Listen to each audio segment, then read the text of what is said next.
Стопанската комора на Македонија ги оспори пред Уставниот суд законските решенија кои овозможија неделата да биде неработен ден.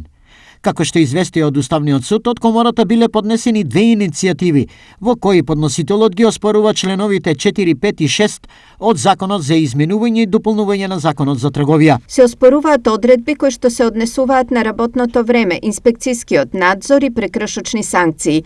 Според подносителот, оспорените одредби биле во спротивност со слободата на пазарот и предприемништвото, владењето на правото и начелото на еднаквост. Соопшти Уставниот суд. Освен ова, од комората до уставена аргументирана уште една иницијатива во иста насока, со која само се потврдува сериозноста во намерата овој закон да се урне што побрзо, бидејќи според подносителот тој е штетен од многу аспекти. Се оспорува законот за изменување и дополнување на законот за работни односи како спротивен на слободата и пазарот на предприемништвото, темелните вредности и еднаквоста на граѓаните. Оспорениот закон се однесува на уредување на работата во недела. Стои во образложението.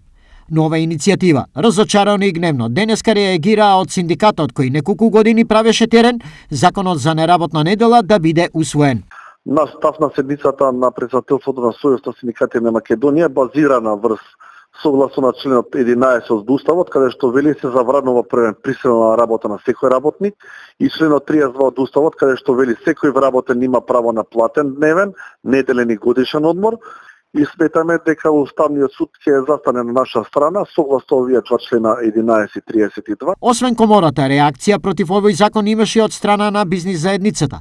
Тие реагираа дека ова законско решение ќе предизвика отпуштање до 30% неизвестна реализација на капиталните проекти, застој во производството, повисоки трошоци, намалена продуктивност и несигурен поврат на инвестициите, нешта кои на владата поминаа без да бидат земени во предвид забелешките и предлозите на бизнис заедницата.